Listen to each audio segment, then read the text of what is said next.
ẹ káàsán, ẹ káàárọ̀, ẹ káalẹ́ níbikíbi tí ẹ bá ti ń wo Alase Nimi. Kí n tó move further, mo fẹ́ fi àsìkò yìí dúpẹ́ lọ́wọ́ gbogbo ẹ̀yin tẹ́ ti subscribe sórí YouTube channel mi, ìyẹn IreTV, àti àwọn ẹni tó ti, tó ti follow me on other social media platforms, which is TikTok, Instagram, Facebook, and X.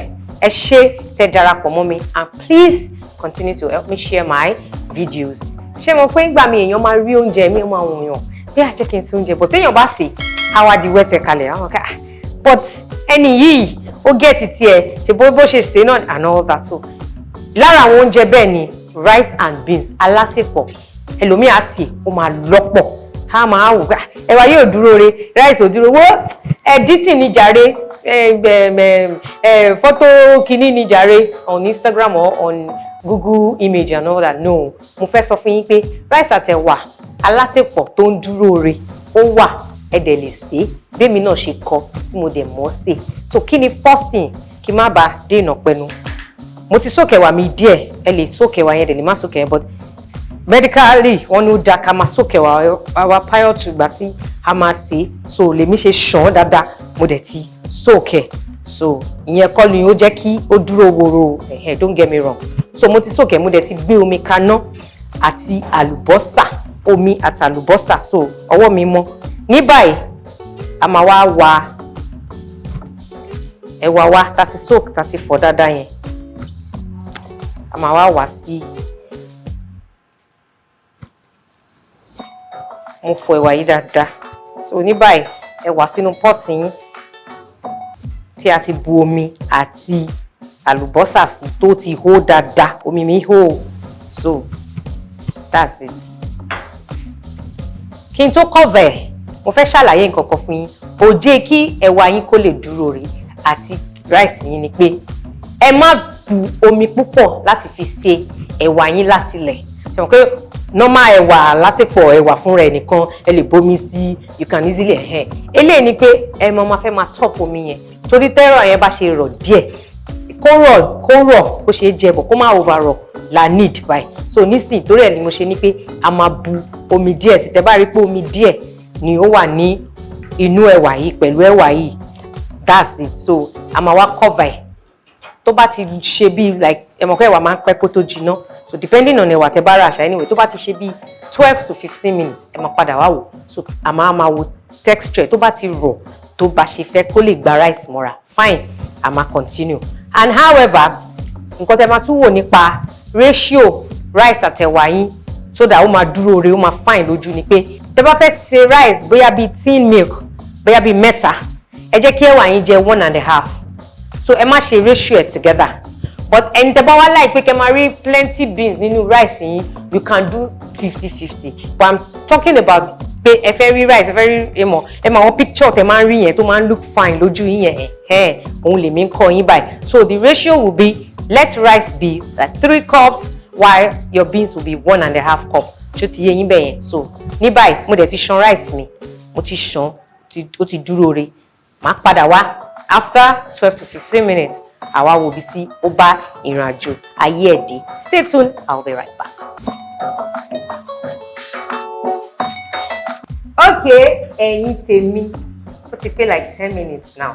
Ẹ̀wà tèmi máa ń tètè rọ̀, ẹ̀wà tó bá tètè rọ̀ ẹ máa mọ̀. So nísìn àwa rọra lò náà ẹ̀sìn báyìí. Ó jó mi lọ́wọ́ o. So ẹ ti rí, ẹ jẹ́ ká fọ. Sí. Ẹ̀wọ̀n kò fọ túẹ́túẹ́ bẹ́ẹ̀ yẹn nǹkan tẹ́ fẹ́ nìyẹn, má yẹ kó fọ́ as in ẹ jẹ́ kí n mú mi so that I can show you very well. Let me blow it. So now let's press. Bye. Ẹ ti rí.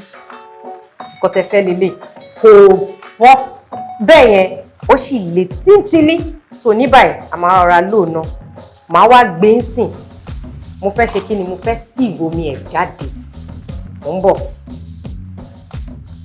So you can see that. See our beautiful kini máa pè, ṣe parboiled beans la máa pè.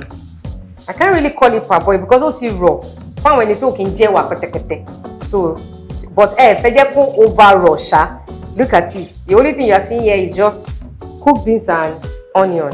Ní báyìí omi tí mo lọ sieve, omi ẹ̀wà yẹn òun ni mo dà padà yìí mi ò dànù so òun la máa fi ṣe ìrẹsì wa a kò máa rọra fi onion gbé ṣóyé màá wá bu depending on the quantity of the rice omi kọ́ ló ń ṣe rice o steaming náà ni o so a máa wá top up omi díẹ̀ mọ́ so that kò ní lọ lẹ̀ pọ̀ a máa wá ṣe kí ni a máa wá rọra fi ìsebẹ̀ sí báyìí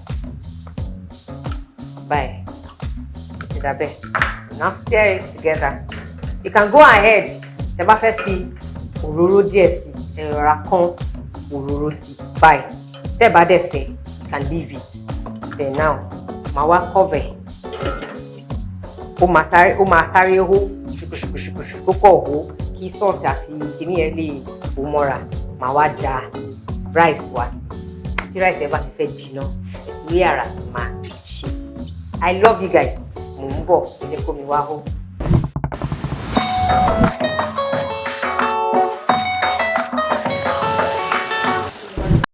So ní báyìí omi yẹn ti hó ẹ ti rí báyìí ó ti sọ kútó ọ̀rọ̀ onion àti ìsebẹ̀ ti jọ márì ara wọn bẹ́ẹ̀ yẹn màá wá gbé rice mi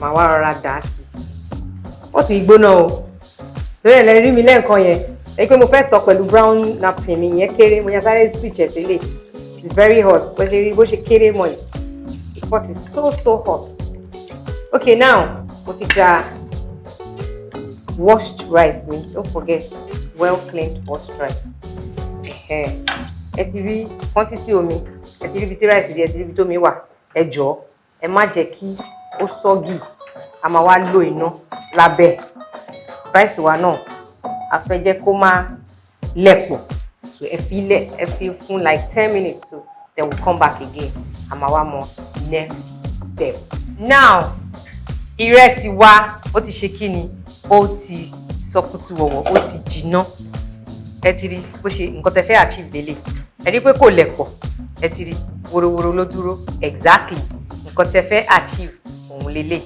so now ẹ ti rí omi ṣì wà lára rice yẹn not inú rice yẹn ẹ ti rí kò sómi inú ẹ̀ ó ṣì wà lára ẹ̀ so ní báyìí omi ara rice yẹn ń sìn a máa wá ṣe kí ni a máa da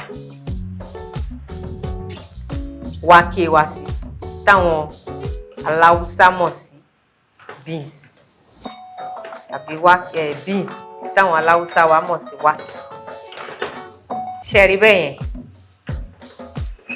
so that's what you want to achieve you now stir it ẹlòmíì máa wọ́n náà pé ẹ̀wà yẹn mi ò fi iyọ̀ sí ṣe rí omi tí mo ti fi sínú rice àmì iyọ̀ tí mo ti fi sínú omi ta fi ṣe rice yẹn ó máa jinú ẹ̀ ó máa lẹ̀ mọ́ ẹ̀wà yìí bẹ́ẹ̀ ẹ ti rí ojú ẹ̀ báyìí pé irú àwọn rice àtẹ̀wà Instagram tẹ̀ máa ń rí ni ẹ ti rí ẹ jẹ́ àṣà kò ní ṣì báyẹn at all so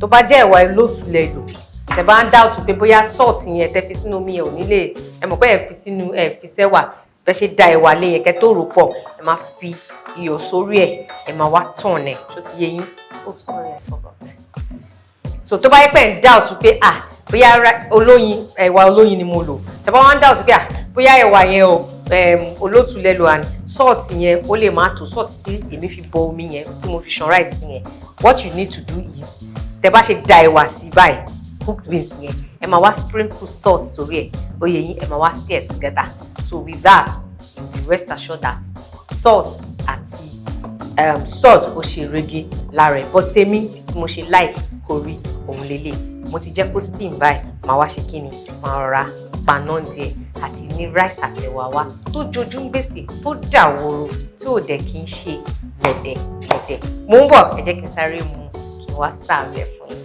thank you.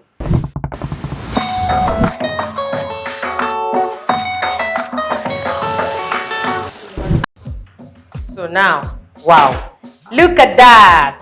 Ṣé ti rí pé rice àtẹ̀wà wa ó dúró rẹ̀ ó dẹ̀ dà wòrò. So ẹ jẹ́ kí n serve rẹ̀. Bẹ́ẹ̀ ṣe máa ń wúrí yẹn pé máa ń wù yín jẹ lórí àwọn social media tí wọ́n ní rice dẹ̀ dà ẹlòmíà tún sọ nǹkan tó mú mi tiẹ̀ wá ṣe kinní ni pé ẹnìkan ní editing ni rice yẹn ò ní jiná ẹ̀wà yẹn ò jiná ó rí ni ó ṣe gbogbo nǹkan náà ni a mọ̀ pé fake life àti fake things pọ̀ lórí internet, but this particular one is achievable. What you don't know, you ask.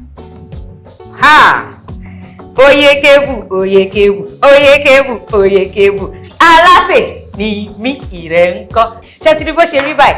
Ṣé rí torí mo sáré dà ní tẹ́ bá fẹ́ kó mú dáadáa ẹ kì í mọ́lẹ̀ dáadáa ṣó ti yé yín ẹ wá ọ̀ra ṣe bẹ́ẹ̀ ẹ ọ̀ra kí ẹ báyìí pẹ̀lú ata dídín àbí anything of your choice. Ṣé rí pé bó ṣe jojú ń gbèsè òun náà ni ó dúró rí ó dẹ̀ jẹ ẹnu náà ní gbèsè. Mo lérò pé ẹ like recipe tí mo mú wá fún yín àti trick àti òjé tó fi ń ṣe rice àti ẹ̀wà tó fi ń dúró rí báyìí tó kì í fọ́pọ̀.